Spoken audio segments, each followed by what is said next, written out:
তায়েফের কাফিরেরা ছোট ছোট বাচ্চাদেরকে ডাকলেন আর বললেন, এদিকে আসো। এই যে যেই যুবকটা আসছে হুয়া মাজনুন, সে হলো একটা পাগল, তাকে তোমরা পাথর নিক্ষেপ করো। নাউজুবিল্লাহ বলেন। যে যত বেশি পাথর নিক্ষেপ করতে পারবে তাকে তত বেশি পুরস্কার দেওয়া হবে। নাউজুবিল্লাহ। অথচ তিনি হলেন রাহমাতুল লিল আলামিন। আল্লাহু আকবার বলেন। আল্লাহ তাআলা কোরআনুল কারীমের মধ্যে বলছেন, ওয়ামা আরসালনাকা ইল্লা রাহমাতাল লিল আলামিন। আল্লাহ তাআলা বলেন, নবী আমি আল্লাহ আপনাকে সমগ্র বিশ্ববাসীর জন্য রহমত করে পাঠাইছি। আমার নবী কেমন রহমত, আমার নবী কেমন বরকত। আমার নবীর চেহারার দিকে তাকাইলে মক্কার কাফেররা কালেমা পড়ে মুসলমান হয়ে যেত। এত সুন্দর ছিলেন আমার নবী। সেই নবীকে মক্কার কাফেররা বলে পাগল, তায়েফের কাফেররা বলে পাগল। আল্লাহর নবীকে তায়েফের কাফেররা 1 কিলোমিটার, 2 কিলোমিটার, 3 কিলোমিটার না 5 কিলোমিটার পর্যন্ত আল্লাহর নবীকে দৌড়িয়েছে, আর আল্লাহর নবীকে পাগল বলে পাথর মেরেছে।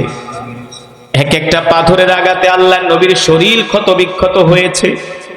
শুধু এখানেই শেষ নয়, একজন কাফের এসে আল্লাহর নবী বিশ্ব নবী রাহমাতুল লিল আলামিনের ডান পা মুবারকের মধ্যে একটা পাথর মারলো আর বলল, মুহাম্মদ মিন মক্কা ইলাল মদিনা, মিন মক্কা ইলা তায়েফ, তুমি তায়েফ মক্কা থেকে আসছো তায়েফে দ্বীনের দাওয়াত দেওয়ার জন্য। তুমি যেই পা দিয়ে হাইটে আসছো, এই পা আমি তোমার সাথে আস্থা রাখবো না, তোমার পা আমি শেষ করে দিব। এই কথা বলে কলিজার টুকরা বিশ্ব নবীর ডান পা মোবারকে একটা পাথর মারলেন। এই পাথরের আঘাত খেয়ে আল্লাহর নবী আর দাঁড়ায় থাকতে পারলেন না, তিনি জমিনের মধ্যে লুটায়া পড়লেন। সাথে ছিলেন রাসূলের পালক পুত্র যায়েদ ইবনে হারেসা। যায়েদ ইবনে হারেসা রাদিয়াল্লাহু তাআলা আনহু আল্লাহ রাসূলের হাত ধরলেন। আল্লাহর নবী বলে, যায়েদ এতক্ষণ পর্যন্ত হাঁটতে পারতাম, এখন হাঁটতেও পারি না। তায়েফের কাফেররা আমাকে এমন জোরে একটা পাথর মারলো, এক পাথরের আঘাতে কলিজার টুকরা নবী তায়েফের ময়দানে লুটায়া পড়লেন। আল্লাহর নবীর শরীর মোবারক থেকে ঝরঝর করে রক্ত পড়তেছে। রক্তে আল্লাহর নবীর জামা মোবারক ভিজে গেছে। আল্লাহ তাআলা ডাক দিয়া বলে, জিবরাইল, এ জিবরাইল, যেই নবীকে সৃষ্টি না করলে আমি তামাম পৃথিবী কুল কায়নাত সৃষ্টি করতাম না, ঠিক কিনা বলেন? আমার পেয়ারা হাবিবকে তায়েফের কাফেররা পাথর মেরে রক্তাক্ত করেছে, আমি আল্লাহ সইতে পারি না। এবার আল্লাহর নবী যায়েদ ইবনে হারেসার হাত ধরে একটা আঙ্গুরের বাগানের পাশে যেয়ে বসলেন।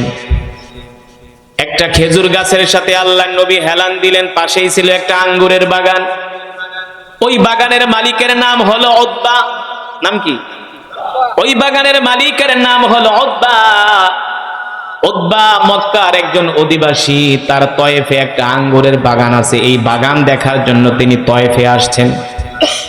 আল্লাহর নবীর এই অবস্থা দেখে উতবাও কষ্ট পাইলেন। হায় রে, আমরা মুহাম্মদকে এত গালমন্দ করি কিন্তু কোনোদিন মুহাম্মদের গায়ে হাত দেই নাই, কারণ মুহাম্মদের মতো এত ভালো মানুষ মক্কার জমিনে একজনও নাই। এমন একটা মানুষকে তায়েফের মানুষরা কাফেররা পাথর মেরে রক্তাক্ত করলো। উতবারও মায়া লেগে গেল আল্লাহর নবীর প্রতি, কারণ উতবাও ছিলেন আল্লাহ রাসূলের আত্মীয়। এবার আত্মীয়তার সম্পর্কের একটা দল খেতে শুরু করলো। উতবা সহ্য করতে পারলেন না।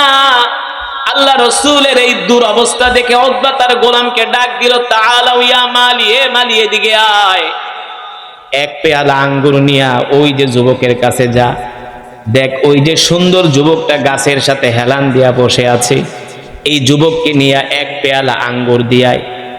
এই যুবককে আমি চিনি, সে আমার আত্মীয়, তার মতো ভালো মানুষ মক্কার জমিনে একজনও নাই। কিন্তু যুবক মুহাম্মদ মক্কা থেকে মনে হয় তায়েফে আসছে কালেমার দাওয়াত দিতে। তায়েফের মানুষরা তার দাওয়াত গ্রহণ না করে তাকে পাথর মেরে রক্তাক্ত করেছে। যা যা, মুহাম্মদের মতো এত দরদি মানুষ, এত ভালো মানুষ, যিনি মানুষের উপকার করেন, কোনো মানুষ তার দ্বারা কষ্ট পায় না, এমন একটা ভালো মানুষকে পাথর মেরে তায়েফের কাফেররা তাকে রক্তাক্ত করেছে। যা যা মুহাম্মদকে আঙ্গুর দিয়ায়। এবার উতবার গোলাম মালি এক পেয়ালা আঙ্গুর নিয়ে আল্লাহর নবীর সামনে হাজির হলেন। আল্লাহর নবী একদিন না, 2 দিন না, 3 দিন পর্যন্ত আল্লাহর নবী কিছু খায় না, না খাওয়া ক্ষুধার্ত, 3 দিনের ক্ষুধার্ত আল্লাহর নবী। পানির পিপাসায় কলিজা শুকায় গেছে। আল্লাহর নবী একটা আঙ্গুর হাতে নিয়ে বিসমিল্লাহ বলে আঙ্গুরটা মুখে দিলেন। উতবার গোলাম মালি ডাক দিয়া বললেন, মিন আইনা জিতা, আপনি কোথা থেকে আসছেন? বলে জিতু মিনাল মক্কা, আপনি মক্কা থেকে আসছেন। আপনি বিসমিল্লাহ বলে আঙ্গুর খাইলেন, কি আপনার পরিচয়? এত বছর ধরে আমি তায়েফের বাগানে কাজ করি, কত মানুষ আসে আঙ্গুর খায়, এই বাগানে বিশ্রাম নেয়, কোন মানুষকে আজ পর্যন্ত বিসমিল্লাহ বলতে শুনি নাই। এমন একটা শব্দ আপনি কোত্থেকে পাইলেন? সত্যি করে বলেন আপনি কে, কি আপনার পরিচয়? আল্লাহর নবী বলে, আমার পরিচয় বলার আগে, জানার আগে বলো তোমার কি পরিচয়, কোথায় তোমার বাড়ি? উতবার গোলাম বলে, আমার বাড়ি হলো নিনাওয়া শহরে। সিরাত ইবনে হিশামের মধ্যে আসছে, উতবার গোলাম বলে, আমার বাড়ি হলো নিনাওয়া শহরে। আল্লাহর নবী বলে, তোমার বাড়ি যদি নিনাওয়া শহরে হয়, সেখানে আমার একজন ভাই আছে যার নাম হলো ইউনুস বাত্তা আলাইহিস সালাম। আল্লাহু আকবার। উতবার গোলাম মালি বলে, আপনি ইউনুস বাত্তাকে কিভাবে চিনেন? সে তো নবী, সে তো, আপনি ইউনুস বাত্তাকে কিভাবে চিনেন? সে তো নবী। আল্লাহর নবী বলেন, পয়গম্বর ইউনুস নবী, আমিও আল্লাহর নবী। আল্লাহু আকবার। এই কথা শোনার পরে উতবার গোলাম মালি আল্লাহর নবীর হাত ধইরা কপালে একটা চুমু খাইলেন, আর বললেন, আপনি কি তাহলে সেই আখেরি পয়গম্বর? আপনি কি সেই আল্লাহর নবী মুহাম্মদ সাল্লাল্লাহু আলাইহি সাল্লাম? আল্লাহর নবী বললেন, না, আমি সেই আল্লাহর আখেরি পয়গম্বর। এই পৃথিবীতে আমার পরে আর কোন নবীর আগমন হবে না। আল্লাহু আকবার। এই কথা শোনার পরে উতবার গোলাম মালি আল্লাহর নবীর কপাল মোবারক একটা চুমু খাইলেন, আর বললেন, শোনেন আল্লাহর পয়গম্বর, আমি আমার ধর্মীয় কিতাবের মধ্যে পড়েছি সে জামানায় একজন নবীর আগমন হবে, তার নাম হবে মুহাম্মদ ইবনে আব্দুল্লাহ। তাহলে আপনি তো সেই নবী। আল্লাহর নবী বলে, আমি সে আল্লাহর পয়গম্বর। উতবার গোলাম মালি বলে, আপনি যদি আল্লাহর পয়গম্বর হয়ে থাকেন, আর দেরি করবেন না, আপনি এখনই আমাকে কালেমা পড়ায় মুসলমান বানায় দেন। সুবহানাল্লাহ বলেন। উতবার গোলাম মালি কালেমা পড়ে মুসলমান হয়ে গেলেন। আল্লাহ রাসূলের সাথে কথা বলতেছেন উতবার গোলাম মালি। এবার উতবা তার গোলামকে ডাক দিছে, এদিকে আয় বেটা, এই মুহাম্মদের সাথে এত কি কথা বলস? বললে আপনার সমস্যা কি? বলে, বেটা, তুই যার সাথে এত কথা বলস সে তো একটা পাগল। নাউজুবিল্লাহ। উতবার গোলাম বলে, একটু আগেই তো আপনি বললেন তার মতো ভালো মানুষ মক্কার জমিনে একজনও নাই, এখন আপনি তাকে পাগল বলতেছেন? আপনি তো একটু আগে বললেন তার মতো ভালো মানুষ মক্কার জমিনে, তার দ্বারা মানুষ কষ্ট পায় না, সে মানুষের উপকার করে, তিনি পরোপকারী, তিনি মানুষের জন্য দরদি, আপনি এখন তাকে পাগল বলতেছেন, কারণ কি? উতবা কোনো কথা বলে না। উতবার গোলাম মালি বলে, শোনেন, আপনি যাকে পাগল বলতেছেন সে পাগল না, আপনারাই হলেন পাগল। আল্লাহু আকবার। এবার উতবার গোলাম মালি কালেমা পড়ে মুসলমান হয়ে গেছে। আল্লাহর নবী, বিশ্ব নবী, রাহমাতুল লিল আলামিন। এবার তায়েফ থেকে আল্লাহর নবী আবার মক্কায় আসলেন, দ্বীনের দাওয়াত দেওয়া শুরু করলেন, কালেমার দাওয়াত দেওয়া শুরু করলেন। আল্লাহ তাআলা আল্লাহর পয়গম্বরকে ডেকে বলেন, হাবিব, আপনি মক্কার কাফেরদের সামনে মাথা নত করবেন না, আপনি মক্কার কাফেরদেরকে ভয় পাবেন না। আমি আল্লাহ আপনাকে যে কোরআন দিছি, এই কোরআন দিয়ে আপনি মক্কার মানুষদের মাঝে দাওয়াত দিতে থাকেন। দেখবেন এমন একটা সময় আসবে, ইযা জাআ নাসরুল্লাহি ওয়াল ফাত ওয়া রাআইতান নাসা ইয়াদখুলুনা ফী দীনিল্লাহি আফওয়াজা। আপনি ভীত সন্ত্রস্ত হবেন না, মন ভাঙবেন না। এমন একটা সময় আসবে মক্কার কাফেররা দলে দলে কালেমা পড়ে মুসলমান হবে। আল্লাহু আকবার। আপনার কলিজা শীতল হয়ে যাবে, আমি আপনার চক্ষুকে শীতল করে দিব। আল্লাহু আকবার।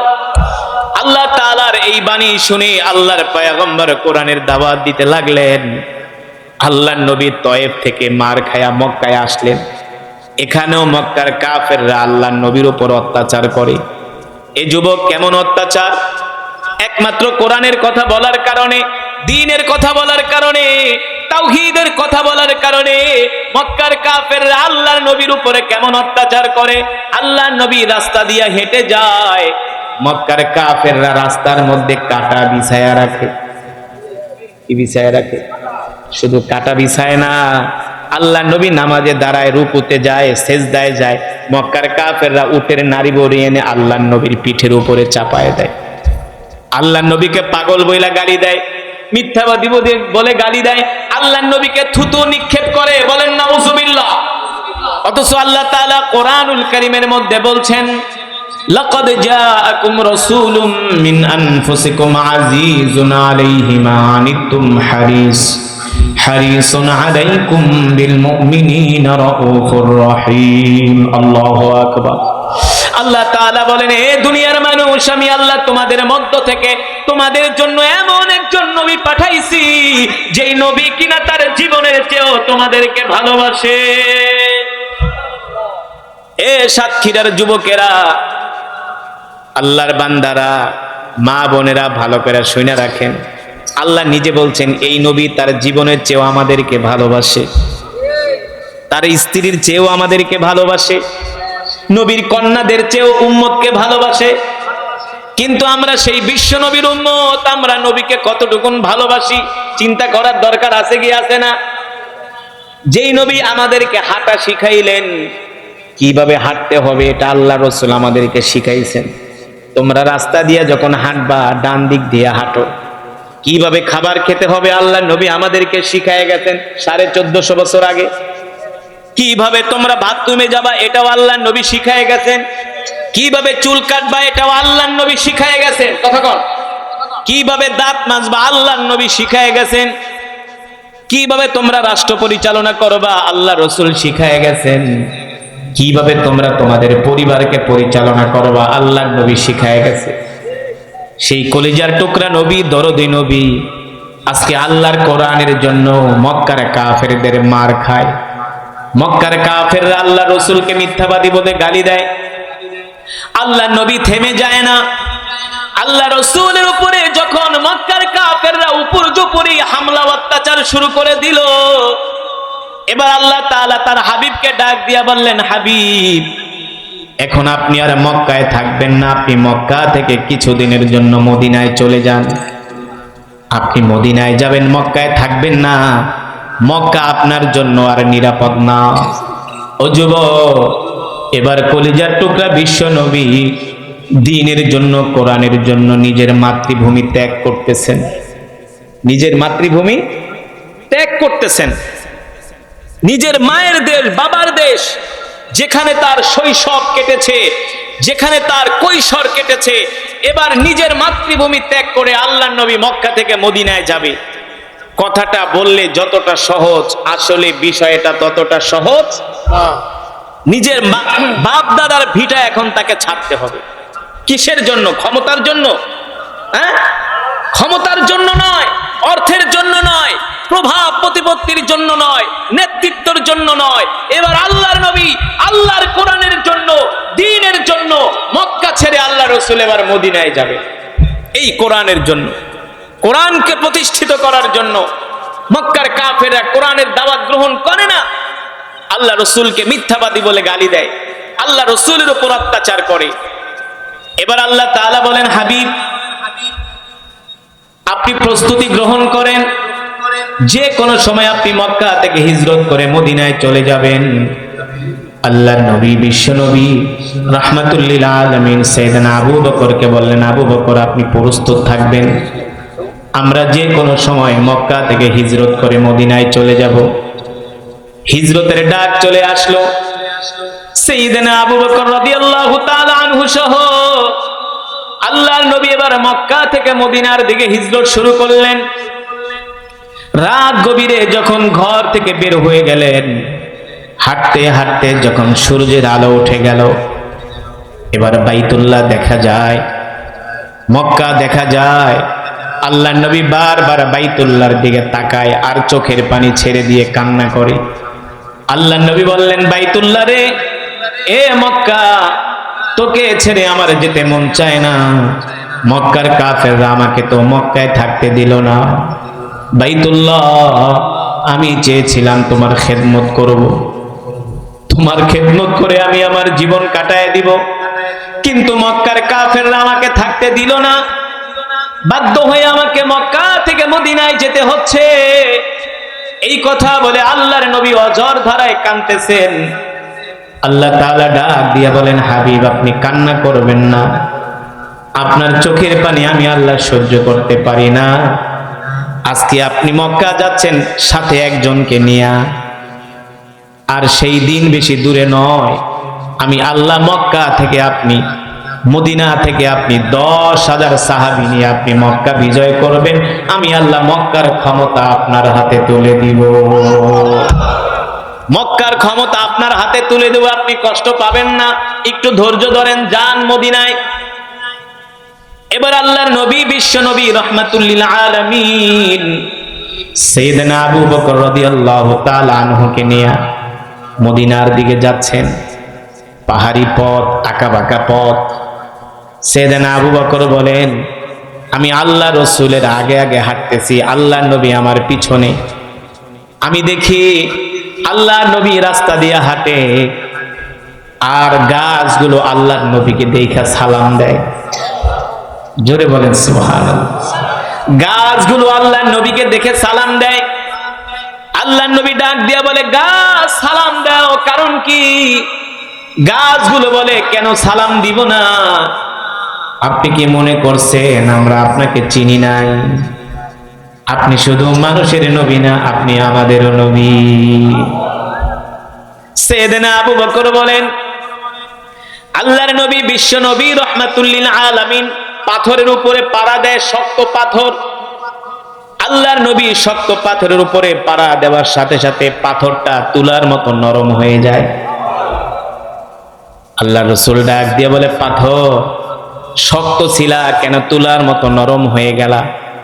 শক্ত পাথর ডাক দিয়া বলে, আপনি কি মনে করেছেন আমরা কি আপনাকে চিনি নাই? আপনি শুধু মানুষের নবী না, আপনি আমাদের নবী। আপনি যদি শক্ত পাথরে পাড়া দেন আপনার কষ্ট হবে, আর এই কষ্ট আমরা পাথর সহ্য করতে পারবো না। শুধু এখানেই শেষ নয়, গাছগুলো আল্লাহর নবীকে সালাম দেয়, পাথরগুলো আল্লাহর নবীকে সালাম দেয়। শুধু এখানেই শেষ নয়, আকাশের মেঘমালা আল্লাহর নবীর উপরে ছাতার মতো ছায়া দেয়। আল্লাহর নবীর শরীর মোবারকে রৌদ্রের তাপ লাগতে দেয় না। আকাশের মেঘগুলো আল্লাহর নবীকে সালাম ছায়া দিচ্ছেন। সাইয়েদনা আবু বকর রাদিয়াল্লাহু তাআলা আনহু বলেন, আমি আল্লাহর নবীর হাত ধরে ধরে মরুভূমির মধ্যে দিয়া হাঁটতেছি।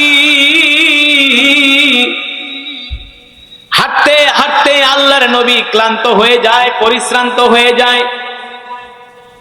আমাদের কাছে যেই খাবার ছিল, পানি ছিল, এই পানি খাবার দিয়ে আমরা বেশ কিছুদিন চলছি। আল্লাহর নবী ডাক দিয়া বলেন, ইয়া আবা বকর, আনা আতশানুন জিদ্দান, আনা জাইউন জিদ্দান। আবু বকর, আপনার কাছে কোনো খাবার আছে কিনা, পানি আছে কিনা, আমাকে একটু খাবার দেন, পানি দেন। সাইয়েদনা আবু বকর বলে, ওগো আল্লাহর নবী, আমার কাছে খাবার নাই, পানিও নাই। আল্লাহর নবী, বিশ্ব নবী রাহমাতুল লিল আলামিন বলে, আবু বকর, মক্কা থেকে যে খাবার এনেছিলেন, খাবারগুলো কি শেষ? সাইয়েদনা আবু বকর বলে, গো আল্লাহর নবী, মক্কা থেকে যে খাবার এনেছিলাম, খাবারগুলো শেষ হয়ে গেছে। সাইয়েদনা আবু বকর মনে মনে ভাবে আর কষ্ট পায়, দো জাহানের বাদশা রাহমাতুল লিল আলামিন আমি আবু বকরের কাছে খাবার চেয়েছে, আমি আল্লাহর নবীকে খাবার দিতে পারি না, পানি দিতে পারি না। সাইয়েদনা আবু বকর বলেন, এর চেয়ে আমার কাছে আর কষ্টের কিছু হতে পারে না। অথচ এই আবু বকর তো সে আবু বকর যে আবু বকর নিজের সব সম্পদ এনে আল্লাহ রসুলের সামনে হাজির করেছিলেন, ঠিক কিনা বলে? সাইয়েদনা আবু বকর বলে, আল্লাহর নবী আমার কাছে খাবার চায়, নবীকে আমি খাবার দিতে পারি না, এর চেয়ে কষ্ট আমার কাছে আর কিছু হতে পারে না। সেদিন আবু বকর এই কষ্টে কান্না করে দিলেন। আল্লাহর নবী ডাক দিয়া বলেন, আবু বকর দেখেন তো মরুভূমির মধ্যে কোনো ঘর বাড়ি দেখা যায় কিনা। সেদিন আবু বকর বলেন মনে মনে, শত শত কিলোমিটার মরুভূমি, যেখানে কোনো গাছ নাই পালা নাই, এখানে আবার মানুষের বসবাস আসবে কোত্থেকে, ঘর বাড়ি আসবে কোত্থেকে। সেদিন আবু বকর বলেন নিশ্চয়ই আল্লাহর নবীর জবান মোবারক দিয়া যেহেতু এই কথা বের হয়েছে, নিশ্চয়ই এখানে কোনো কারণ আছে। আল্লাহু আকবার। সাইয়েদনা আবু বকর রাদিয়াল্লাহু তাআলা আনহু বলেন আমি মাত্র 10 কদম সামনে আগানোর সাথে সাথে দেখি মরুভূমির মধ্যে একটা ঘর দেখা যায়। সুবহানাল্লাহ বলেন। মরুভূমির মধ্যে কি দেখা যায়? ঘর দেখা যায়। সাইয়েদনা আবু বকর অবাক হয়ে গেলেন। আল্লাহর নবীকে ডাক দিয়ে বললেন, গো আল্লাহর পয়গম্বর, ওই যে মরুভূমির মধ্যে একটা ঘর দেখা যায়, আমরা ওই বাড়িতে যাই কি করব? আল্লাহর নবী বলে, আবু বকর আমরা ওই বাড়িতে যাই একটু বিশ্রাম নিব, আমরা ওই বাড়িতে মেহমান হব, মেহমানদারি গ্রহণ করব, দেখব তাদের কাছে কোনো খাবার দাবার আছে কিনা, আমরা তাদের কাছে খাবার দাবার চাইব, চলেন ওই বাড়িতে যে আমরা মেহমান হয়ে যাই। সাইয়েদনা আবু বকর বলেন আমার কাছে মনে হলো ওই বাড়িটা অনেক দূর, কিন্তু আল্লাহর নবীর হাত ধরার সাথে সাথে মনে হলো কয়েক সেকেন্ডের মধ্যে আমরা ওই বাড়ির সামনে হাজির হয়ে গেলাম। এবার মরুভূমির মধ্যে একটা জীর্ণ শীর্ণ ভাঙ্গা ঘর। কি ঘর? ভাঙ্গা ঘর। ঘর দেখলেই বোঝা যায় এই বাড়ির মানুষের আর্থিক অবস্থা কি। ভাঙ্গা একটা ঘর, ভিতর থেকে দরজা লাগানো। আল্লাহর নবী বললেন, আবু বকর যান যান ঘরের দরজায় যায় নক করেন। সেদিন আবু বকর ঘরের দরজায় যায় বললেন, ইফতাহিল বাব, ঘরের দরজা খোলো। একবার দুইবার তিনবার যখন বলতেছেন ঘরের দরজা খোলে না, চতুর্থবারের সময় ঘর থেকে একটা মহিলা কণ্ঠে মৃদু আওয়াজ আসতেছে। জিজ্ঞেস করলেন, মিন আইনা জিতা, তোমরা কোত্থেকে আসছো, কি তোমাদের পরিচয়? সাইয়েদনা আবু বকর বলেন, জিনা মিনাল মাক্কা ইলাল মাদিনা, আমরা দুইজন মানুষ মক্কা থেকে আসছি, মদিনায় যাব। তো ভালো কথা, মক্কা থেকে আসছো, মদিনায় যাবা, আমার বাড়িতে কি? আমি একজন মহিলা মানুষ, আমার ঘরে কোনো পুরুষ নাই, আমার নাম হলো উম্মে মাবাদ, আর আমার স্বামীর নাম হলো আবু মাবাদ, যিনি বকরি চড়ানোর জন্য মরুভূমিতে গিয়েছেন। আমি একজন মহিলা মানুষ, আমার বাড়িতে তোমরা কি চাও? সাইয়েদনা আবু বকর বলে, শোনো, আমরা দুইজন পথিক তোমার বাড়িতে আসছি, তোমার ঘরে যদি কোনো খাবার থাকে আমাদেরকে একটু খাবার দাও, আমাদেরকে একটু বসার ব্যবস্থা করে দাও। ভিতর থেকে আওয়াজ আসলো, শোনো, নাহনু ফাকিরুন জিদ্দান, আমরা গরিব মানুষ, আমাদের ঘরে কোনো খাবার নাই। আল্লাহ নবী বলে, আবু বকর যদি খাবার না থাকে একটু পানি চান। কি চান? একটু পানি দাও। ঘর থেকে আওয়াজ আসলেন, ঘরে খাবারও নাই পানিও নাই। সেদিন আবু বকর বলে, এটা একটা কথা? ঘরে খাবারও নাই পানিও নাই।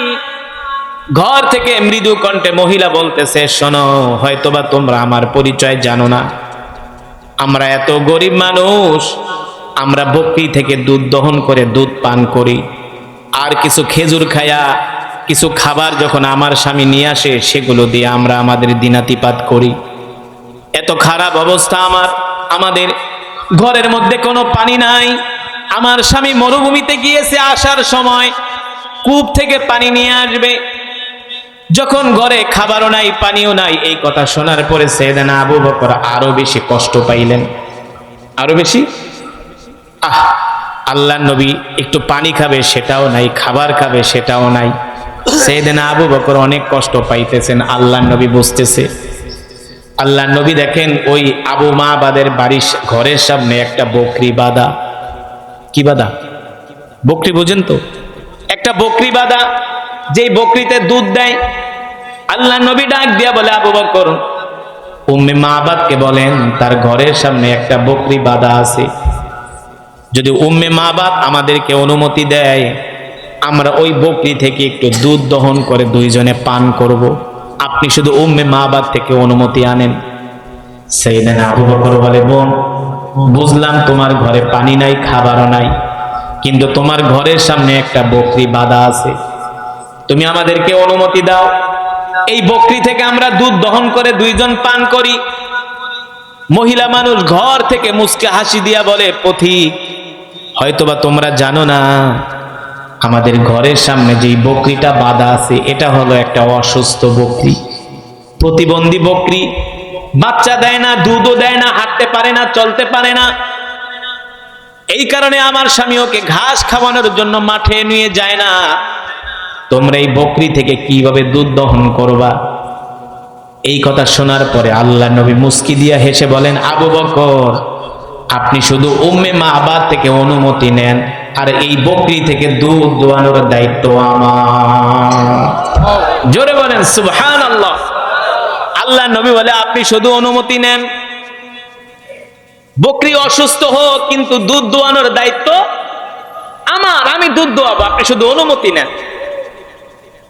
সাইয়েদনা আবু বকর বললেন, বোন আপনি অনুমতি দেন, দুধ দোয়ানোর দায়িত্ব আমাদের। মহিলা মানুষ বলে, না না না, অসুস্থ বকরি দুধ দেয় না, হাঁটতে পারে না, চলতে পারে না।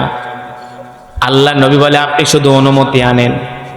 একবার দুইবার তিনবার বলার পরে মহিলা মানুষ রাগ কইরা বলে, এই পথিক মানুষ বোঝো না, বলতেছি অসুস্থ বকরি দুধ দেয় না, এক কথা বারবার কেন বোঝো না? আল্লাহ নবী চতুর্থবার বলে, আবু বকর আপনি শুধু অনুমতি নেন, দুধ দোয়ানোর দায়িত্ব আমার। এবার সাইয়েদনা আবু বকর বললেন, বোন রাগ করো না, তুমি শুধু অনুমতি দাও, তোমার অসুস্থ বকরি থেকে দুধ দোয়ানোর দায়িত্ব আমাদের। এবার মহিলা মানুষ রাগ করে বলে, ঠিক আছে যাও, যদি পারো তোমরা দুধ দোয়ায়া খাও, আমার কোনো আফসোস নাই। আল্লাহ নবী বলে, আবু বকর দুধ যে দোয়াবো কিসের মধ্যে রাখবো, একটা পাত্র চান। উম্মে মাবাদের কাছে একটা পাত্র চাওয়া হলো। উম্মে মাবাদ ঘর থেকে একটা ছোট পাত্র দিলেন। আল্লাহ নবী বলে, না না না আবু বকর, ছোট পাত্রে হবে না, বড় পাত্র লাগবে। জোরে বলেন আল্লাহু আকবার। সাইয়েদনা আবু বকর বিনয়ী কণ্ঠে দেখে মহিলা রাগ করছে, বারবার শুধু ধমক দেয়, অসুস্থ বকরি দুধ দেয় না, আবার চাও বড় পাত্র। সাইয়েদনা আবু বকর বলে, ইয়া খিয়াল কবির, বোন রাগ করো না, ইয়া উখতিয়াল কবির রাগ করো না, একটা বড় পাত্র আমাদেরকে দাও, ওই পাত্রে আমরা দুধ দোয়ায় রাখবো। এবার মহিলা মানুষ রাগ করে কয়, দেখি তো, এতবার বলতেছি বকরিতে দুধ দেয় না, কথাও শোনে না, আবার দিলাম ছোট পাত্রে, ছোট পাত্রেও হবে না, বড় পাত্র লাগবে। আসলে এই লোকগুলা কারা, আমার একটু দেখার প্রয়োজন, একটা কৌতূহল জাগে না? এবার উম্মে মাবাদ বলে, আমি যখন আমার ঘরের দরজাটা একটু ফাঁকা করে বাহিরের দিকে তাকাইলাম, ওয়াল্লাহি রাব্বিল কাবা, আমি যখন ঘরের দরজা ফাঁকা করে বাইরের দিকে তাকাইলাম, আমি দেখি আমার ঘরের উঠানে মনে হয় আকাশ থেকে পূর্ণিমার চাঁদ উদিত হয়েছে। আমি নবী মুহাম্মদ, যুবক মুহাম্মদের দিকে তাকাইলাম, আমি তাকায় দেখি এত সুন্দর চেহারার মানুষ আমি আজ পর্যন্ত কোনোদিন দেখি নাই। যুবক মুহাম্মদের দিকে আমি তাকায়া আমি আমার আর নজর ফিরাইতে পারি না, আমি আমার আর নজর ফিরাইতে পারি না, এত সুন্দর চেহারার মানুষ।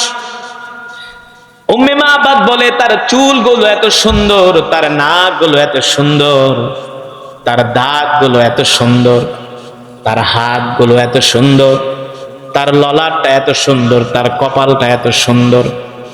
উম্মে মাবাদ বলে, যুবক মোহাম্মদ হাসি দেয়, তার হাসিতে দেখি মুক্তা ঝরে, তার দাঁতগুলো থেকে নূর চমকায়। আল্লাহু আকবার। কেন চমকাবে না? আমার নবীর মতো এত সুন্দর করে আল্লাহ পৃথিবীতে কোনো মানুষকে সৃষ্টি করে না।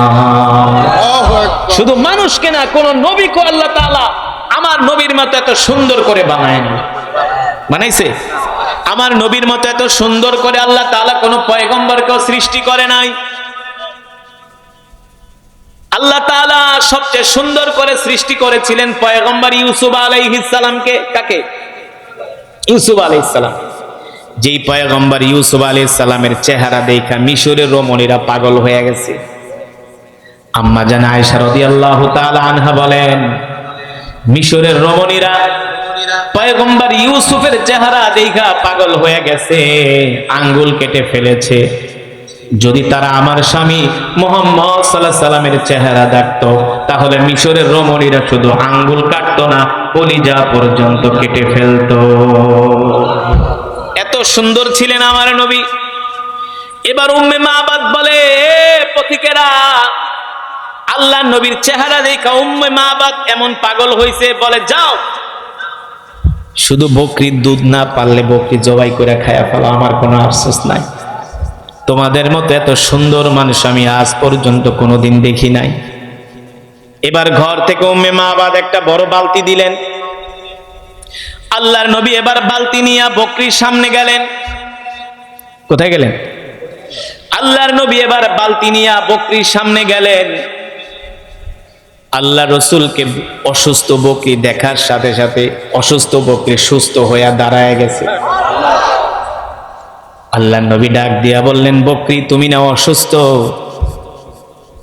তুমি দাঁড়াইলা কিভাবে?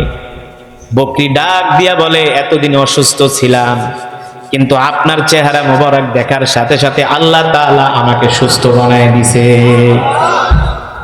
এবার বকরি আল্লাহ নবীকে সালাম দেয়, আসসালামু আলাইকা ইয়া রাসূলুল্লাহ।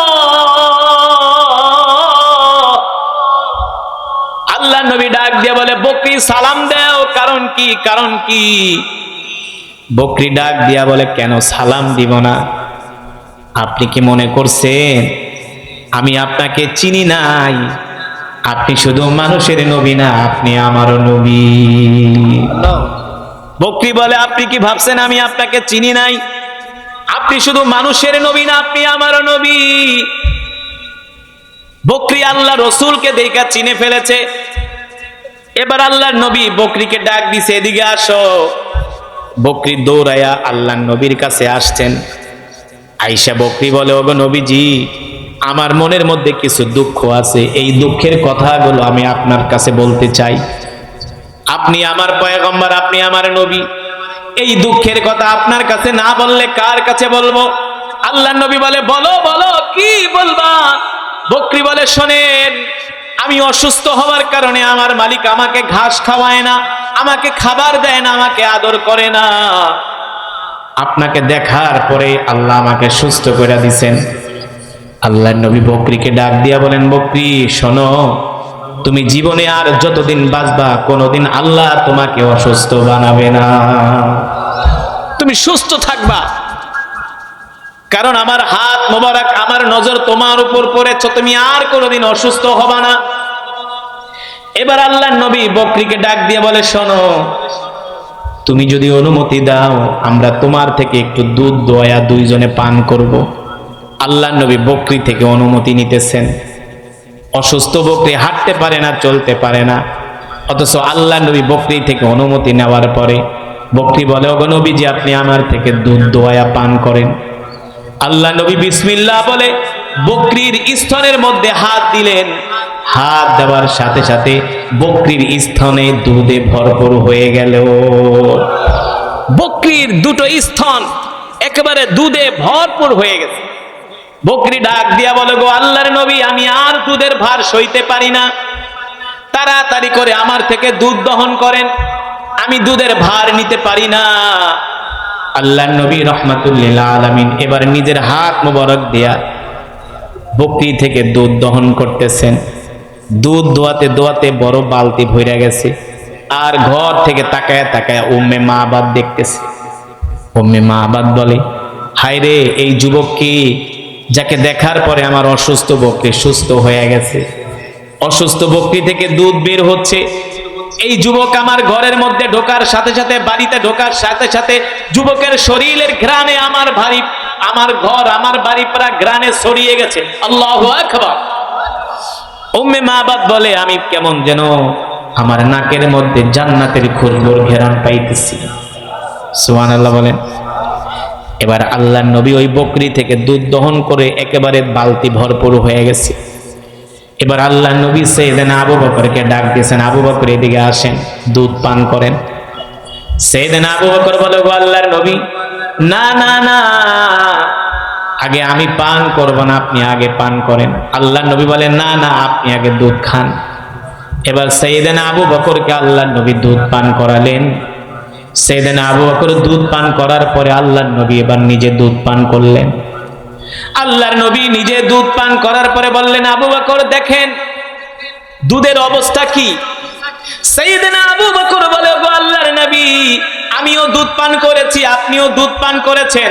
আল্লাহি রব্বিল কাবা, রবের কাবার কসম খেয়ে বলি, বালতির মধ্যে যেমন দুধ ছিল তেমনই আছে, এক ফোঁটাও কমে নাই, এক ফোঁটাও কমে নাই, যেমন দুধ তেমনই আছে।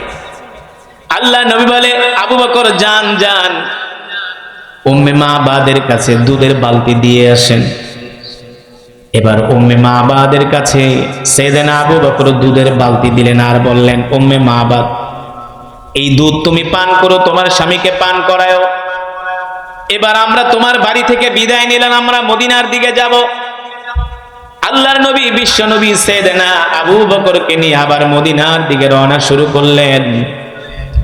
উম্মে মাবাদ বলে, আমি এবার ঘর থেকে লাফ দিয়া উঠানে পড়লাম।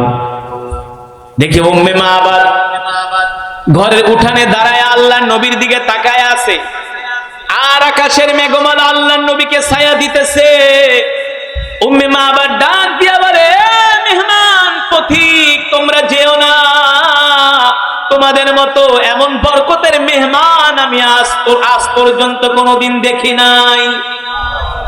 তোমরা যেও না, আমার বাড়িতে আর কিছুক্ষণ থাকো, আর একটু বরকত দিয়ে যাও। তোমাদের মতো বরকতের মেহমান আমি আজ পর্যন্ত কোনোদিন দেখি নাই। এবার আল্লাহর নবী বিশ্ব নবী রাহমাতুল লিল আলামিন উম্মে মাবাদের বাড়ি থেকে মদিনার দিকে যাত্রা শুরু করলেন।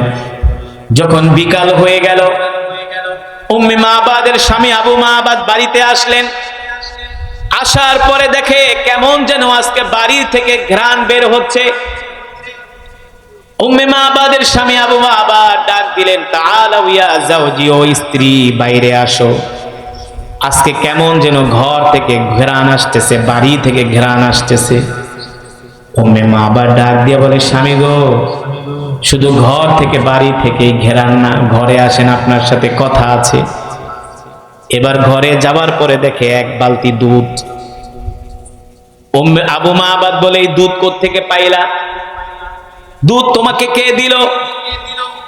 উম্মে মাবাদ বলে, শোনেন, আপনি যখন সকালবেলা ঘর থেকে বের হয়ে গেছেন, ভর দুপুরে আমাদের বাড়িতে দুইজন লোক আসছে, একজন যুবক আর একজনের বয়স একটু বেশি। স্বামী গো, এমন একজন যুবক আজকে আমাদের বাড়িতে আসছে, রবের কাবার কসম খায়া বলি, এত সুন্দর চেহারার মানুষ আমি আজ পর্যন্ত কোনোদিন দেখি নাই। আর এই যুবকের কথাগুলো এত সুন্দর, ব্যবহারগুলো এত সুন্দর, মৃদু ভাষায় আস্তে আস্তে করে হাসি মুখে কথা বলে। ওই যুবকের চেহারার দিকে তাকাইলে মনে হয় দুনিয়ার সব দুঃখ ভুলে যায়। ওই যুবকের চেহারার দিকে তাকাইলে মনে হয়েছে সে যেন আমাদের কত আপন, কত পরিচিত, তাকে দেখলে শুধু মায়াই লাগে। আবু মাবাদ বলে, আর কি বলো? বলে, স্বামী গো শোনেন, ওই যুবক আমাদের বাড়িতে আসার পরে আমাদের যে অসুস্থ বকরি ছিল, এই বকরি ওই যুবককে দেখার সাথে সাথে সুস্থ হয়ে গেছে। আল্লাহু আকবার। এবার উম্মে মাবাদের স্বামী আবু মাবাদ বলে, স্ত্রী সত্যি করে বলো, যুবক কোত্থেকে আসছে? বলছে তারা মক্কা থেকে আসছে, মদিনার দিকে যাবে। এবার আবু মাবাদ বলে, শোনো, যদি তারা মক্কা থেকে আসে, মদিনার দিকে যায়, তাহলে তিনি দুনিয়ার কোন সাধারণ মানুষ নন, তিনি হলেন আখিরি জামানার পয়গম্বর নবী মুহাম্মদুর রাসূলুল্লাহ সাল্লাল্লাহু আলাইহি ওয়াসাল্লাম। যদি তিনি মক্কা থেকে আসে, মদিনায় যায়, তাহলে আমি বুঝতে পেরেছি, আমি আমার ধর্মীয় কিতাবের মধ্যে পড়েছি, শেষ জামানায় একজন নবীর আবির্ভাব হবে, যার নাম হবে মুহাম্মদ ইবনে আব্দুল্লাহ, যিনি মক্কা থেকে মদিনায় যাবেন আর এই রাস্তা দিয়েই যাবেন। ওই নবীকে দেখার জন্যই আমি এইখানে ঘর বানাইছি, স্ত্রী চলো এই মরুভূমিতে আর থাকবো না, সেই নবীকে পাওয়ার জন্য দেখার জন্য আমরা এখনই মদিনায় চলে যাব। শুধু মদিনায় যাব না, ওই নবীর হাতে হাত রেখে আমরা কালেমা পড়ে মুসলমান হয়ে যাব। এবার আবু মাবাদ আর উম্মে মাবাদ দুইজনে গাট্টি বস্তা যা ছিল সব নিয়ে মদিনার দিকে রওনা শুরু করলেন। আল্লাহর নবী মদিনায় চলে গেলেন। স্বামী স্ত্রী দুইজন মদিনায় যে আল্লাহর নবীকে খোঁজ করলেন। আল্লাহ রসুল সাহাবী আবু আইয়ুব আনসারী রাদিয়াল্লাহু তাআলা আনহুর বাড়িতে বিশ্রাম নিচ্ছিলেন। এবার স্বামী স্ত্রী দুইজনে যায় বললেন, ওগো আল্লাহর নবী, আপনি যেই মরুভূমির বাড়িতে যায়া আশ্রয় নিয়েছিলেন, বকরির দুধ পান করেছিলেন, আমরা হলাম দুইজন ওই বাড়ির মালিক। আমরা আপনাকে চিনতে পেরেছি, আপনি দুনিয়ার কোনো সাধারণ মানুষ না, আপনি হলেন আল্লাহর পয়গম্বর। আপনি আর দেরি করবেন না, আমাদের দুইজনকে এখনই কালেমা পড়ায়া মুসলমান বানায়া দেয়। তারা কালেমা পড়ে মুসলমান হয়ে গেলেন স্বামী স্ত্রী দুইজনে। এরপর দিন না খেয়ে রয়েছে, কত কষ্ট করেছে আল্লাহ নবীকে পাওয়ার জন্য। আর আমরা সেই নবীর উম্মত, আল্লাহ তাআলা সেই নবীর উম্মত করে আল্লাহ আমাদেরকে দুনিয়াতে পাঠাইছে। আমাদের কোনো কষ্ট করতে হয় নাই, অথচ সেই নবীর উম্মত হয়ে আজকে রসুলের আদর্শ আমাদের মাঝে নাই, আল্লাহর নবীর চরিত্র আমাদের মাঝে নাই, আল্লাহর নবীর আখলাক আমাদের মাঝে নাই। আজকে আমরা মুসলমানরা ঠিক মতো নামাজ পড়ি না, আল্লাহর হুকুম মানি না, আল্লাহর বিধান মানি না, ঠিক কিনা বলেন? এই যে রমজান মাস গেল, এক মাস মোটামুটি মানুষগুলো ভালোই নামাজ কালাম করছে না? আপনাদের এলাকার অবস্থা কেমন ছিল? রমজানে মোটামুটি ভালোই রোজা টোজা রাখছিল নাকি? তারাবিও পড়ছিল, ফজরের নামাজেও মুসল্লি হতো। তায়েফের ময়দানে আল্লাহর নবী গিয়েছেন এই কোরআনের দাওয়াত নিয়ে। তায়েফের তিনজন বড় বড় নেতা ছিল, তাদের কাছে আল্লাহর নবী প্রথম যে কোরআনের দাওয়াত দিয়েছেন। একজনের নাম হলো উয়াইনা বিন হাসান, আরেকজনের নাম হলো মাসউদ বিন ওমর, আরেকজনের নাম হলো নাফর বিন আকরাম। তিনজনের কাছে আল্লাহর নবী কোরআনের দাওয়াত নিয়ে গেলেন। এই তিনজনেই বলল, মুহাম্মদ, মক্কার জমিনে এত ধনী ধনী মানুষ থাকতে তোমার মতো গরিব মানুষকে কেন আল্লাহ নবী বানাইলো? বলেন নাউজুবিল্লাহ। এই তিনজনেই আল্লাহর নবীকে বললেন, মুহাম্মদ, আমরা তোমার সাথে কোনো কথা বলবো না, তোমার চেহারাও আমরা দেখতে চাই না, তুমি আমাদের থেকে দূর হয়ে যাও। যদি তুমি নবী হয়ে থাকো আর যদি আমরা তোমার সাথে বেয়াদবি করি, তাহলে রোজা 30টা তোমার উপরে ফরজ, 20টা রোজা রাখবা, 10টা রাখবা না, এমন কোন সুযোগ। তোমার উপর যাকাত এসেছে 10 লক্ষ টাকা, 2 লক্ষ টাকা